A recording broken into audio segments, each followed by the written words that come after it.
ஓம் ஸ்ரீ குருப்யோ நமக. வணக்கம். ஒரு புது ஆண்டு, ஒரு புத்தாண்டு, அது தமிழ் புத்தாண்டு மக்களுக்கு எப்படி நன்மையை தரும்? இந்த புத்தாண்டில் ராஜாவாக குரு பகவான் இருக்கிறார்.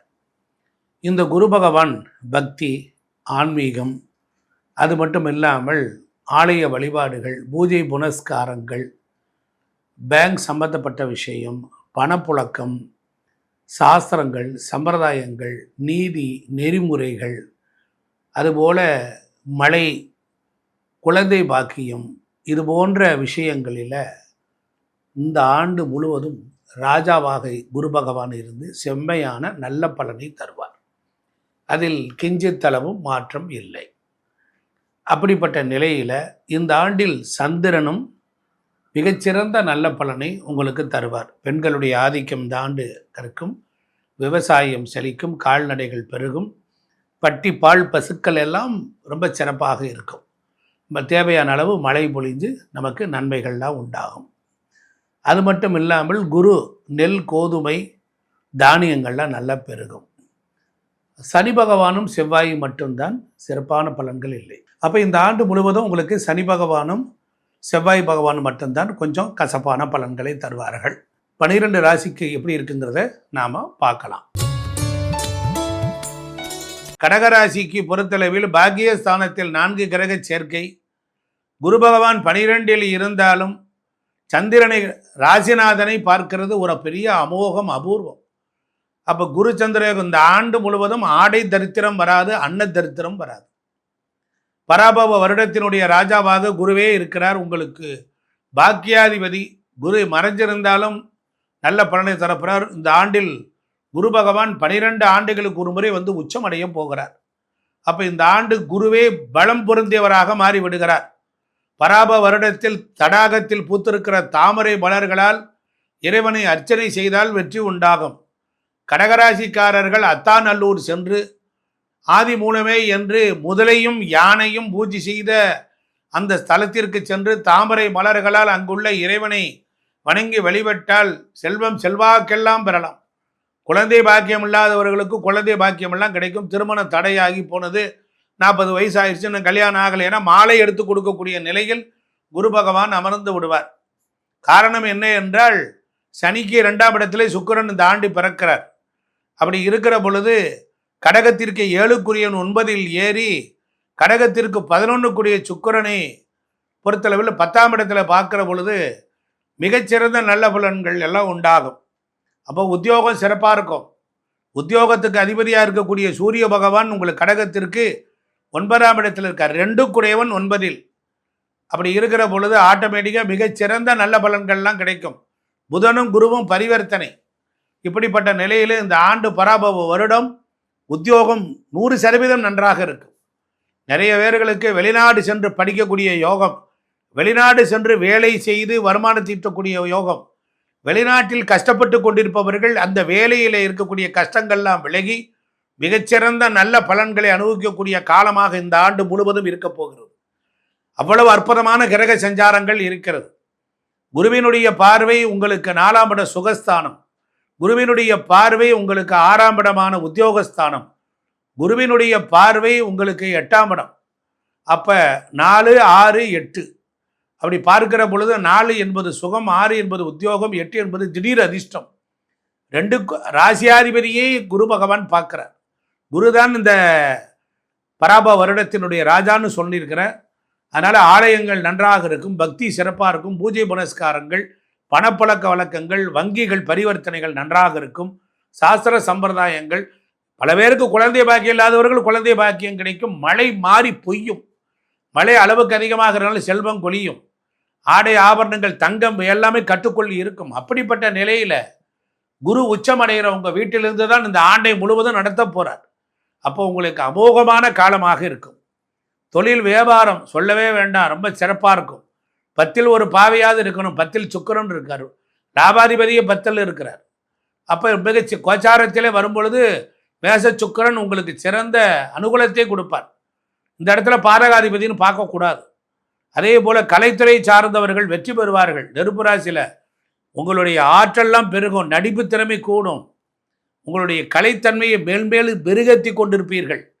பலருக்கெல்லாம் அவார்டு கிடைக்கும். அப்படிப்பட்ட நிலையில கலை ரொம்ப சிறப்பாக விளங்கும். அரசியல் துறையை சார்ந்தவர்கள், சூரியன் தான் உங்களுக்கு 2ஆம் இடத்துக்குரியவரை சூரியன்.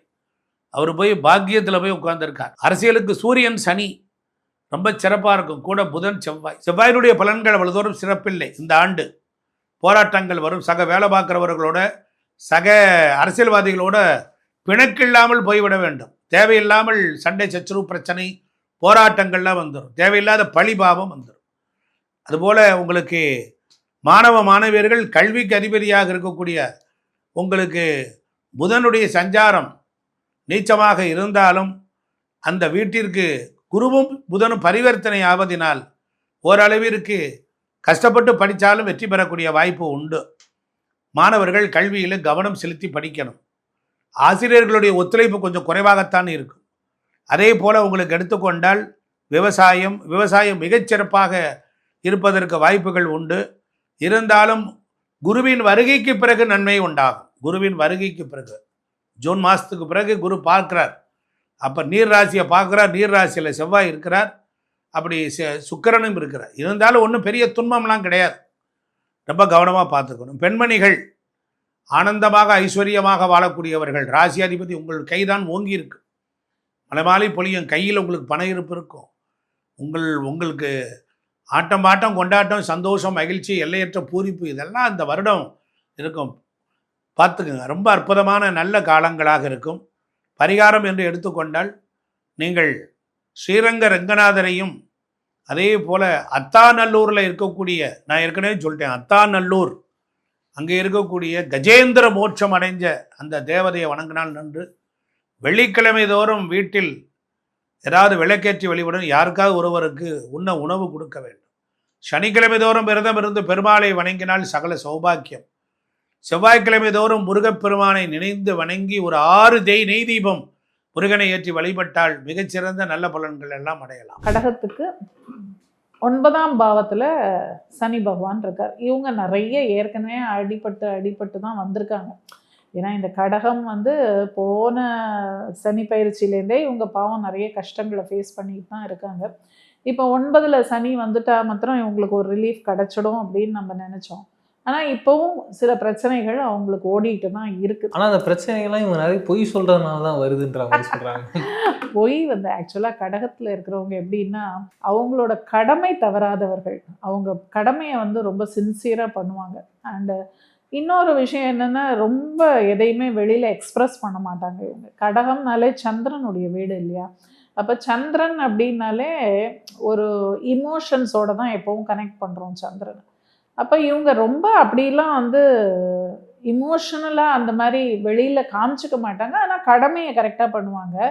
நடந்து முடிஞ்ச விஷயத்தை பற்றி ரொம்ப கவலைப்பட மாட்டாங்க. அவங்க பாட்டில் இலக்கை நோக்கி போயிட்டே இருப்பாங்க. பட் இவங்களுக்கு என்ன ப்ராப்ளம் அப்படின்னா, இப்போ 9ல் சனி பகவான் கூட இவங்களுக்கு ஒரு பெருசாக நன்மை அப்படின்னு இன்னும் ஒன்றும் நடக்கலை. ஏதோ கொஞ்சம் முந்திக்கு இப்போ பரவாயில்லங்கிற மாதிரி தான் இருக்காங்களே ஒழிய பெருசாக ஒரு மாற்றம் அப்படிலாம் ஒன்றும் வரல. அப்போ இவங்க தொழில் வேலையெல்லாம் எப்படி மேம்? இவங்களுக்கு அதான் சொல்கிறேனே, இப்போது சனி பகவானால் இவங்களுக்கு பெருசாக நன்மை எல்லாம் கிடைக்காது. ஏன்னா எப்போவுமே கடகத்துக்கு சனி பகவான் நன்மை பண்ணுவாருங்கிற எதிர்பார்ப்பு வச்சுக்கவே வேண்டாம். ஏன்னா 7 8 கூடையவர் அவர். அதனால் அவர் நம்மளுக்கு துன்பத்தை கொடுக்காம இருந்தாலே போகிறோம் அப்படிங்கிற மாதிரி நினச்சிக்கணும். போராத்துக்கு இப்போ இந்த ஜூன் மாதம் 6ஆம் அதிபதி குரு இவங்க லக்னத்திலேயே உச்சமாறாரு. அப்போ 6ஆம் அதிபதி யார்? ருணரோக சத்ருஸ்தானாதிபதி. இவங்க லக்னத்திலேயே உச்சமாகும்போது அதுவும் ஒரு கஷ்டம்தான் வச்சுக்கோங்களேன். ஹெல்த்தில் ஏதாவது பிரச்சனை வருங்களா? வரலாம். ஆனால் அவர் அதே சமயம் அந்த குருவோட பார்வை 5ஆம் பாவத்தில் விழும். அப்போ 5ங்கிறது என்னென்னா ஆரோக்கியம். சரியா? அவர் லக்னத்திலே உட்கார்ந்தா கூட அவர் 5ஆம் பாவங்கிற ஆரோக்கிய ஸ்தானத்தை அவர் பார்க்குறாரு. அப்போ ஆரோக்கியத்தை நல்லாவே கொடுப்பாரு, ஒன்றும் பயப்பட வேண்டாம். 7ஆம் பாவத்தை பார்க்குறாரு. அப்போ கல்யாணத்தை கொடுப்பாரு. கல்யாணம் ஆகாதவங்களுக்கு கல்யாணம் நடக்கும். குழந்தை இல்லாதவங்களுக்கு 5ஆம் பாவத்துலேருந்து குழந்தையை கொடுப்பாரு. 9ஆம் பாவங்கிற பாக்யஸ்தானத்தையும் பார்க்க போகிறாரு.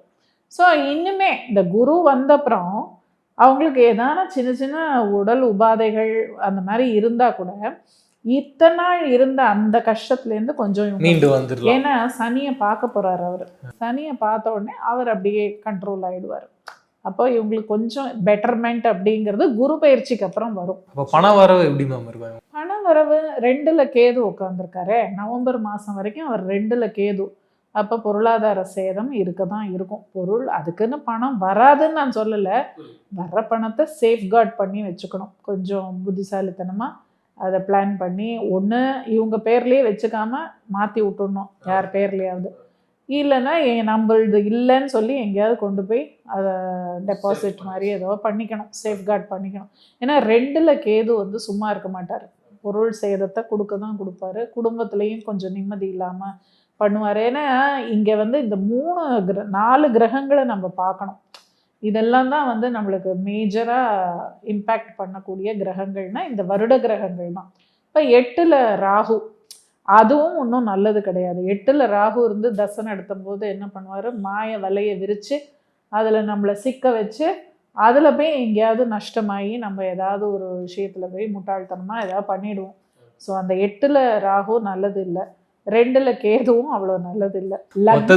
வாழ்க்கை நல்லது அப்படிலாம் நான் சொல்ல மாட்டேன். இப்போ லக்னத்தில் குரு வந்து உட்கார்ந்து அவர் 5ஆம் பாவம் 7ஆம் பாவம் 9ஆம் பாவத்தை பார்க்குறாரு இல்லையா. ஸோ ஒரு பக்கம் அது கெடுதல் வந்தாலும் இன்னொரு பக்கம் அது பேலன்ஸ் ஆகிடும். ஆனால் நம்ம அதை வந்து ப்ராப்பராக பிளான் பண்ணணும். அதுதான் ரொம்ப முக்கியம். இத்தனை பிரச்சனைகள் தான் அவங்க கண்டிப்பாக எப்படியாவது காப்பாற்றணும் மேடம். ஏதாவது வழிபாடு இருந்தால் சொல்லுங்கள். வழிபாடு அம்பாள் வழிபாடு உங்களுக்கு பண்ணலாம். நல்ல அம்பிகை, அதாவது நதிக்கரையில் இருக்கும் அம்பிகை வழிபாடு உங்களுக்கு நல்லாயிருக்கும். முருகப்பெருமான் வழிபாடும் பண்ணலாம். இதெல்லாம் இவங்களுக்கு சிறப்பு. திருச்செந்தூர் முருகன் அதுவும் இவங்களுக்கு சிறப்பு. ஏன்னா அது வந்து திருச்செந்தூருங்கிறது குரு செவ்வாய் 2க்குமே ஸ்தலம் அதுதான். ஸோ அதுக்கு இவங்க போயிட்டு வரலாம். அதாவது கடலில் சமுத்திரத்தில் அஃப்கோர்ஸ் இப்போல்லாம் வந்து சமுத்திரத்தில் குளிக்கிறது அவ்வளோ சேஃப் இல்லைங்கிறாங்க. அதனால் போய் ஏதாவது நோயை கொண்டு வந்துடக்கூடாது. நம்ம அதை சொல்லவும் வேண்டாம்னு நான் நினைக்கிறேன். சும்மா போயிட்டு அவ்வளோதான், சும்மா தலையில் புரோட்சணம் பண்ணிட்டு முருகப்பெருமானை பார்த்துட்டு அர்ச்சனை பண்ணிட்டு வரட்டும். கடகராசிக்காரங்களுக்குன்னு ஒரு கேரக்டர் இருக்கு. எப்பவுமே என்ன கேட்டிங்கன்னா அம்மா அன்பு காட்டுவாங்க இல்லையா. கடகராசியில் யார் பிறந்தாலும் பிறர் மேலே பாசம் காட்டுவாங்க. அதனால தான் சாமியை கூட சிவனை கூட தாயுமானவருங்கிற அம்மா மாதிரி அப்படின்ட்டா தாயுமானவர். கடகராசியில் பிறந்தவங்க ரொம்ப சென்சிட்டிவ் கேரக்டர். நான் உன் மேலே அன்பு காட்டுறேன், நீ என்கிட்ட அன்பு காட்டு அப்படின்னு சொல்கிறவங்க. மேரிட்டல் லைஃப்பில் அதனால ப்ராப்ளம் வருது. சமீபத்தில் ஒரு கிளையண்ட் ஒருத்தர் என்னை பார்க்க வந்தவர் சொன்னார், சார் என் ஒய்ஃப் வந்து கடகராசி சார், தாங்க முடியல சார், ரொம்ப பொசசிவ், லவ் டார்ச்சராக இருக்குது, டார்ச்சர் ஆகி போச்சுன்னாரு. அதுதான் முக்கியமான விஷயம். அந்த டார்ச்சர்ல டைவர்ஸ் பண்ணலாமான்னு கேட்க வர்றாரு. அவங்க காட்டுறது ஓவர் அன்பு, அந்த ஓவர் டோசேஜ் தாங்க முடியல. பாசம் ரொம்ப அதிகமாக போச்சுன்னா வலிக்கி விட்டுறது பாருங்க, அந்த கதை தான். இப்போ இவங்களுக்கு கடகராசிக்காரங்களுக்கு மேரிட்டல் லைஃப்ல நிறைய ப்ராப்ளம் போன வருஷம் எல்லாம். இந்த பராபவ வருஷம் நல்ல செய்தியை கொண்டு வருது. மேரிட்டல் லைஃப்ல ப்ராப்ளம் இருக்கு, ஆனால் டைவர்ஸ் ஆகலைன்னா திரும்ப சேர்ந்துருவாங்க. ஆல்ரெடி டைவர்ஸே ஆயிடுச்சு. அப்போ அவங்களுக்கு என்ன ஆகும், 2வது மேரேஜ் ஃபிக்ஸ் ஆயிரும். அது ஒரு யோகம். 2வது விஷயம் பாருங்க, இதுல ஒன்று மேரேஜ் விஷயம், 2வது ஃபாரின் ஆப்பர்ச்சுனிட்டி. நிறைய பேர் காத்துக்கிட்டு இருக்காங்க. கடகம்னாலே தண்ணீரை குறிக்கக்கூடிய ஒரு ராசி.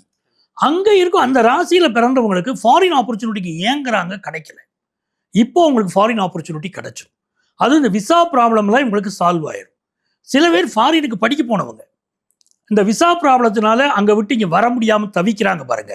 அவங்களுக்கு வேலையும் இழந்து போயிருச்சு, எப்படா வேலை கிடைக்கும் பார்க்குறாங்க. இப்போ வேலை கிடைச்சிரும். அது ஒரு யோகம். குரு வந்து ராசியில் உட்கார போகிறாரு. அதில் என்ன நன்மைனா, குரு உட்காந்துட்டாருன்னா இவங்க ராசியில் தான் உச்சமடைகிறாரு. 12 ஆண்டுகளுக்கு பிறகு இந்த கடகராசிக்கு அவ்வளவு அற்புதமான நேரம் வருது. இவங்களுக்கு குரு 12 ஆண்டுகளுக்கு ஒரு முறை தானே வருவார். இவங்க ராசிக்குள்ள 12 ஆண்டுகளுக்கு பிறகு வராரு. பெரிய வளர்ச்சி சார். அப்போ இந்த தொழிலும் பிஸ்னஸும் எப்படி சார் இருக்கும்? குரு வர 2லையுமே டாப்பாக வரப்போறவங்க இவங்க தான். எக்ஸ்போர்ட் பிஸ்னஸ்ல இப்பவே இறங்கிடணும், தள்ளி போடக்கூடாது. நாளை என்பதுக்கு நமக்கு இல்லை, இன்று என்பது நமக்கு, இப்பவே இறங்கிடணும்.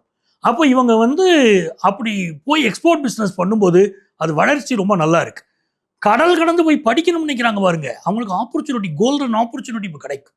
தங்கம் கோல்டு அதான குரு. ஸோ கோல்டன் ஆப்பர்ச்சுனிட்டி அவங்களுக்கு கிடைக்கும். பெரிய வளர்ச்சி தான் இருக்கும். முக வசீகரம் கிடைக்கும். சொசைட்டியில் நல்ல மதிப்பு மரியாதை இவங்களுக்கு கிடைக்கும். இவங்க என்ன பண்ணணும்னா, இந்த ஆண்டு இவங்களுடைய வெல்விஷர்ஸ் இருக்காங்க பாருங்க, வெல்விஷர்ஸ், நல்ல ஃப்ரெண்ட்ஸு, அப்பா அம்மா சொல்கிற அட்வைஸை ஏற்றுக்கிடணும். அதை ஏற்றுக்கிட்டாங்கன்னா இவங்க ரொம்ப நல்லா இருப்பாங்க. தெய்வ அனுக்கிரகம் இருக்கு. உடம்புல ஒரு வியாதி வரும், அதாவது இதயத்துல ஒரு கொழுப்பு அடைப்பு உங்களுக்கு வரும். பட் எந்த ஹெல்த் இஷ்யூ வந்தாலும் பயப்பட வேண்டாம். ஏன்னா 6 குருவே 9 குருவா இருக்காரு கடகராசிக்கு. வியாதியை தந்த கிரகமே வியாதியை தீர்த்து விடும். அது ஒண்ணு. கடகராசியில குரு இந்த ஆண்டு உச்சமடைவதனால தமிழகத்தை சேர்ந்த ஒருவர் மத்தியிலே பிரபலமாவார், அமைச்சராவார், புகழ் பெறுவார். அது நடக்க போகுது இந்த ஆண்டு. ஆமா. ஸோ கடகராசிக்காரங்களுக்கு எல்லா வகையிலும் வளர்ச்சி இருக்கு. நிறைய கடன் வாங்குவாங்க. அந்த கடன் இருக்குன்னா தொழில் வளர்ச்சிக்காக கடன் வாங்குவாங்க. அது ரொம்ப நல்லா இருக்கும். இப்போ எல்லாமே கிடைக்குது. ஆனால் சந்திரன் ராசிக்கு அதிபதி 8ல் உட்காந்துருக்காரு. எல்லாம் இருந்தால் கூட நமக்கு இல்லையோ, திருப்பி பழையபடி பிரச்சனை வந்துருமோ அப்படின்னு ஒரு மனக்குழப்பத்தில் இருப்பாங்க. அந்த பயமே தேவையில்லை. பராபவ வருஷம், சூப்பர் வருஷம். கடகராசிக்கு நல்ல முன்னேற்றம் தான். சார், இவங்க யார்கிட்ட இருந்து தள்ளி இருக்கணும்? கடகராசிக்காரங்க பொதுவாகவே பார்த்தீங்கன்னா இவங்களுக்கு எதிரியாக இருக்கக்கூடியது 6வது ஸ்தானம், இவங்களுடைய எதிரி ஸ்தானம். அப்போ எதிரி ஸ்தானம்னா பணம் படைத்தவர்களை பகைத்து கொள்ளக்கூடாது, பிள்ளைகளை பகைத்து கொள்ளக்கூடாது, தள்ளி இருக்கணுங்கிறத விட அவங்களை பகைத்து கொள்ளக்கூடாது. சில பேர் உணர்ச்சி வசப்பட்டு என் பையன் எனக்கு ஒரு உண்மையா இல்லை, அதான் இல்லைன்னு சொல்றாங்க. பகைத்து கொள்ளக்கூடாது. என்றைக்குமே அதில் கவனமாக இருக்கணும். வியாதி வந்தால் அதுக்கு உடனடியாக மருத்துவம் பார்க்கணும். இதெல்லாம் இவங்களுக்கு ரொம்ப நல்லது. 4ஆம் இடத்து அதிபதி சுக்கிரன். இந்த ஆண்டு கேம்பஸ் இன்டர்வியூவில் பலருக்கு வேலை வாய்ப்பு சூப்பராக கிடைக்கும். வீட்டு உபயோகப் பொருள் வாங்குவாங்க. கடகராசிக்காரங்க கண்டிப்பாக சொந்த கார் வாங்குற யோகம், அழகான வீடு வாங்கக்கூடிய யோகம், வீட்டை அழகுபடுத்தக்கூடிய யோகம், இதெல்லாம் ரொம்ப நல்லா இருக்கு. சார், இவங்க இந்த அழகுபடுத்துகிற விஷயங்கள்லாம் பண்ணுறாங்க, இருந்தாலும் கற்றுக்கணும்னு நிறைய விஷயங்கள் ஆசைப்பட்டு ஒன்று பண்ணுறாங்க, புது விஷயங்கள்லாம் தெரிஞ்சுன்னு ஆசைப்படுறாங்க. அப்பேற்பட்டவங்களுக்கு அந்த புது விஷயங்களை கற்றுக்கும் போது அவங்க வாழ்க்கையில் அது எந்த அளவுக்கு பெரிய அளவு உபயோகப்படும்? இவங்க கற்றுக்கக்கூடிய விஷயங்கள் என்ன பார்த்தீங்கன்னா, இவங்களுடைய கல்வி விஷயங்களில் புதன் பகவான் இருக்கார் பார்த்தீங்களா. சில நேரம் இவர்களுக்கு ஆன்லைன் கோர்ஸ் படித்தாங்கன்னா பெரிய வளர்ச்சி கொடுப்பார். புதன் 3-12க்கு அதிபதி. ஆன்லைன் கோர்ஸ் படிக்கணும், ஷேர் மார்க்கெட் சம்மந்தமாக படிக்கணும்.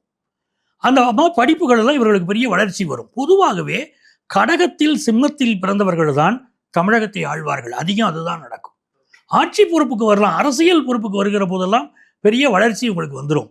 ஸோ படிப்பு அப்படின்னு இவங்க எடுத்துக்கிடும் போது பார்த்தீங்கன்னா ஃபாரின் சென்று படிக்கிற போது பெரிய வளர்ச்சி, அடுத்த மாநிலத்தில் படித்தாலும் பெரிய வளர்ச்சி. இவங்களுக்கான பரிகாரங்கள் என்ன சார்? கடகராசிக்காரர்கள் திருச்செந்தூரின் கடலோரத்தில் செந்தில்நாதன் அரசாங்கம், அப்படித்தானே சொல்றாங்க முருகப்பெருமானை. கண்டிப்பா இல்லையா?